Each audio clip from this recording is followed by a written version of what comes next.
That's for my crazy day. My packed commute, all those unread emails in my inbox. But I'm getting stronger, faster, and pushing myself further every day. I don't care if I'm not like everyone else. This punching bag is the best way to end my day. Whew. Fearless is knowing yoga isn't your style. That's the power of the Blue Cross and Blue Shield Federal Employee Program. Learn more about our healthy benefits at fepblue.org/getmore. Stop jumping on me. Why are you doing that? Having a bad dog day? Rex, come back here. From police dogs to pet dogs, from potty training to pet peeves, #1 best-selling author and 30-year canine trainer Andy Falco knows how to get to the meat of what's eating your dog. This is Falco Canine Dog Talk, the show that helps you and your dog create a relationship of love and respect. What a good boy. Good heel, Rex. I love you, Rex. And now here's your host, Andy Falco. Hello, this is Andy over at Falco Canine Academy's Dog Talk. I am so happy to be here with you. And of course, Falco Canine's Train the Dog Trainer program. And we're going to be talking about something very important today. Not that the other podcasts weren't important, because I'm sure they are too, or else I wouldn't have spoke about them. But this one is going to be what's going to set you apart from everybody else. So it is important that you come up with your, what we call in the marketing business, unique selling proposition. Your unique selling proposition, or USP. What is your I don't know if you want to call it your technique or your style or your system of training. What is it that sets you apart from every other dog trainer on the planet? Is there something unique that you have put together? So Falco Canine Academy, as you probably know, our USP is that we train humans first, or the humans are the primary thing that we concentrate on. That is why our tagline is human training for your dog. We put the human first because we truly believe that training dogs is actually fairly easy for the most part. Mostly because we've been doing it for a really long time. And so I can't say necessarily in the beginning it was that easy, because I didn't know that much. But as time went on, realizing a lot about how dogs operate, what it is that they like and what they don't like, understanding levels of compulsion, levels of praise, the uniqueness between one breed and the next, maybe even the difference between a male and a female, perhaps even in relationship to the size of the dog. Larger dogs act a little bit different than medium-sized dog, and tiny, small, little toy dogs act obviously different than other dogs. You got your dogs like Dalmatians and Chows that you have to kind of understand their uniqueness. Pit Bulls obviously have a uniqueness that other dogs don't have. German Shepherds, Belgian Malinois, all that kind of stuff. And so I'm only putting all that out is because once you've learned all of those things and identified almost without thinking, when that becomes just a natural like occurrence in your brain, that you see a dog and that breed and that size and whatever, that your brain automatically connects and knows exactly what to do. Like there's not a lot of thought process. So some of this USP will change over time. So I wouldn't say necessarily my USP in the beginning was primarily focusing on human beings. It was that was focused on the dog, probably more in the beginning than I am now. But I still felt in the beginning that it was really important. Once I figured out the dog, it was important for me now to focus on the human being and explain to them maybe what they did not know about the dog, maybe what their preconceived ideas were about their dog. Maybe they were following the direction of a trainer that came before them in the canine unit, and so simply what they were doing was what they were told was the way you do things, and maybe that person that has been training dogs in the canine unit only experienced German Shepherds, and now you have a Belgian Malinois. There's going to be, in many cases, a huge disconnect as to what worked for the German Shepherd may not work for the Malinois, and actually may have the opposite results. So that that aspect of understanding when I come into a place and recognizing the issues in regard to a team, a human being and the dog. I almost automatically identify with what is it is the human doing to cause the confusion or cause the positive result. So it can go either way, right? There can be a positive result from who is handling the dog and the human being involved, and you can identify that very quickly, and that's just as powerful, and probably even I would say on the level of importance, it's really high, because you don't want to lose your customer right away by blaming them for everything, right? You want to find out what it is they're actually doing well. Maybe they've survived with the dog. That's the thing, they're doing well. But I think that I've saved many a dog from euthanasia, because in many cases it wasn't the dog. I became very skilled at identifying really quickly what it was the human was doing to increase the probability that the bad behavior was something that they were doing, right? Whatever they were doing was increasing that bad behavior, or bringing out even more fear in a fearful dog, as opposed to building confidence in a fearful dog. So I don't mean to be going way off track here on a dog training podcast necessarily, but I just want you to really kind of hone in on what it is that you do. What is it that you do that allows you to do what you do? So as we've been going through these podcasts, we've been talking about how it is you're getting experience training dogs, how it is that you are going to get a lot of dogs under your belt, and then you're going to transition into now bringing in human beings and figure out, how is it that you can teach them how to do the things that you're doing with the dog, and what are your strengths, what are your weaknesses in regard to doing that. And so as you're going through that, now to my point in telling you all about what it is that I used to do, is that's when I really figured out that I have a particular skill in identifying what is going on with the human being in relationship to the dog. So, and I think even some people pointed that out early on. So I listened to what other people were saying.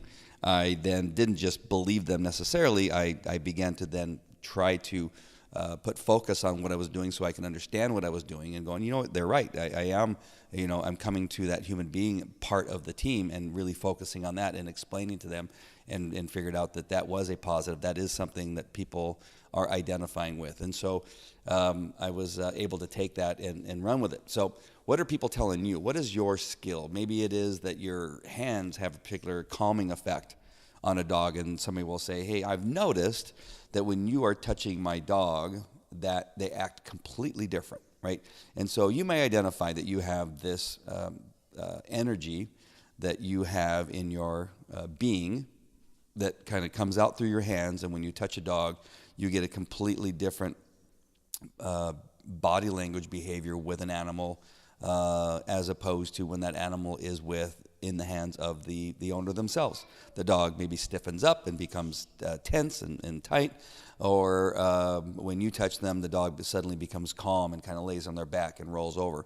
There's been times where I have touched a dog or done something with a dog, and the dog instantly rolls over, and the human owner will say, God, I can never get my dog to roll over. That never happens, right? And so you'll come across these things. What I want you to do is, in your journal, I just completed the publishing of a journal that you can that you can purchase and get. It has all the elements and you need to be able to journal effectively in regard to dog training. So it's called Train the Dog Trainer Journal. You can find it on Amazon. I will put a link in the description. But what you want to do is begin to journal these things that you identify, right? Today, I saw that this dog, who normally cannot relax and often seems very tense, when I did this thing, the dog became relaxed.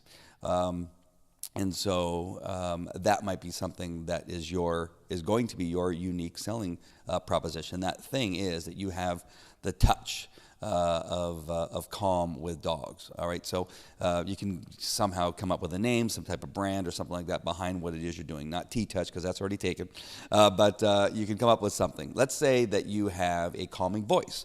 let's say that you have a particular technique that you do in regard to training, that there's something that you do that may be different than what everybody else is doing on the planet, and you give it a name. Now, you have to understand that there's probably nothing new in dog training. Just about everything has been done, but not necessarily everything has been given a name. Right? I just came across another technique the other day called the bonker technique, where the guy takes a rolled up towel that's held together by rubber bands. He holds it over his shoulder, and when the dog does something wrong, he bonks the dog with the rolled up towel. Now, I'm going to be doing a discussion on that a little bit later on a Facebook Live on my Facebook page, but I have mixed emotions about it. Because on one level it works, on the other level it's probably not the best technique that somebody could use, and there's some reasons why that I say that. And I'm not going to put down the trainer necessarily because I know that he sees results, and there's a reason why he sees results, because compulsion does work, right, when you're training dogs.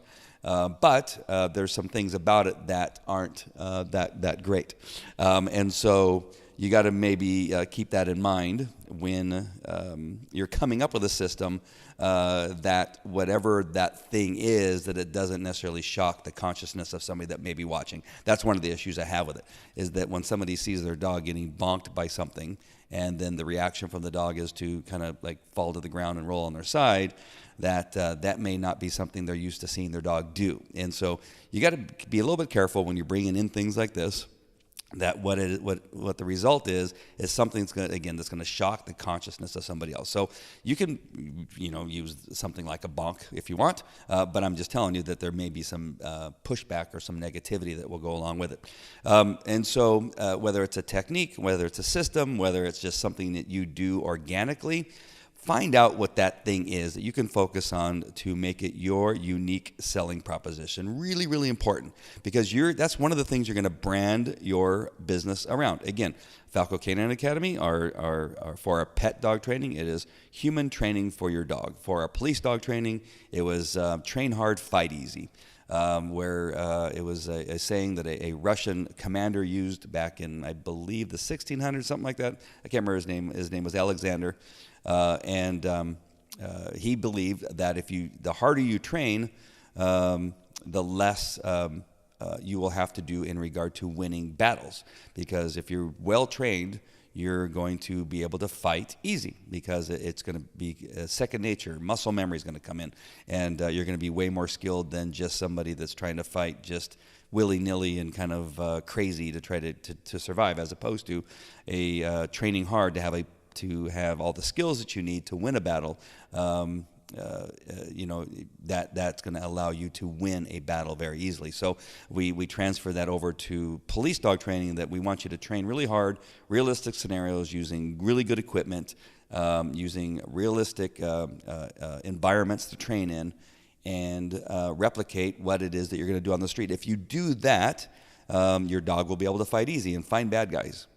And so that is, again, our unique selling proposition that nobody else on the planet, as far as I could find, was their unique selling proposition for police dog training. And we were really set apart from most other police training facilities because of that USP. All right, so again, one of the things you're just going to want to do is right now just pay attention to what it is you're doing. Pay attention to what results you're having by what it is you're doing, whether it's something you're doing with your hands, maybe your voice, maybe that you've decided that food is going to be your thing, or a certain piece of equipment is going to be your thing, and perhaps maybe it's going to be a system of training. You do A, B, C, D, and E, and you have a fantastic result, whatever that is. That could be your thing. If you've decided to focus on small dogs or big dogs or medium dogs or fighting breeds or working breeds or hunting breeds, that could be part of your unique selling proposition. And what is it you do with those particular breeds? If you're only going to deal with problematic breeds, or if you're going to deal with rescue and shelter dogs. So all these things, take them all into consideration. Again, journal them. Maybe you want to highlight those things that have to do with what it is that you're going to decide at a later date and time about your USP. You're going to go back and look at all your highlighted things, kind of put them down on a separate spreadsheet or just a piece of paper, kind of stand back and look at it and determine what that is. And you're going to be very thankful that you went through that exercise, because that's going to be the thing that you're going to be able to use to put all your marketing together, all your media. Your logo is going to probably come about because of your USP, your branding and your colors, what your stage talk is going to be when you have that opportunity to speak in front of an audience. What your book is going to be about is going to probably be the first thing is going to be your USP.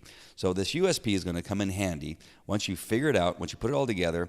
If you already have one and now after this talk you've decided, wait, I'm going to do something new, feel free to do something new. There's nothing wrong with inventing yourself and recreating your business plan or your brand and rebranding yourself. There's nothing wrong with that, especially if it's going to be even more powerful. So feel free to do that too. All right? So hopefully this podcast has been helpful in helping you understand what a USP is and then how to create your USP. All right, good luck. Let me know how it goes in our Facebook page. Let me know what your USP is on our Train the Trainer Facebook page. And don't forget to look for that journal. The URL to purchase the book will be in the description shortly. I just published it, and it's available, but it hasn't shown available on Amazon yet. But as soon as it is, I will put the URL in the description, and you will be able to get it right there on Amazon. All right, that's it for this podcast. Thank you for joining me, and I will talk to you later. Take care. Bye-bye. Thanks for listening to Falco Canine Dog Talk, the show that helps you and your dog create a relationship of love and respect. If you like what you just heard, we hope you'll pass along our web address at www.falcocanineacademy.com and like our Facebook page at facebook.com/Falco Canine Academy. Follow us on twitter.com/Falco Canine Academy and subscribe to our YouTube channel at youtube.com/Falco143. And remember, if you've got questions for Andy, call the K9 line at 714-798-9961. That's 714-798-9961. This is a production of Falco Enterprises Incorporated. All rights reserved.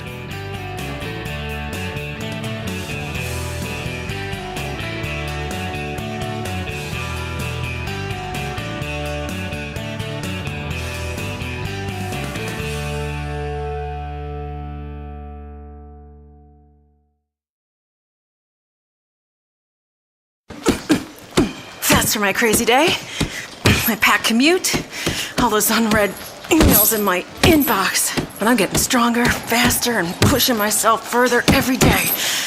I don't care if I'm not like everyone else. This punching bag is the best way to end my day. Fearless is knowing yoga isn't your style. That's the power of the Blue Cross and Blue Shield Federal Employee Program. Learn more about our healthy benefits at fepblue.org/getmore.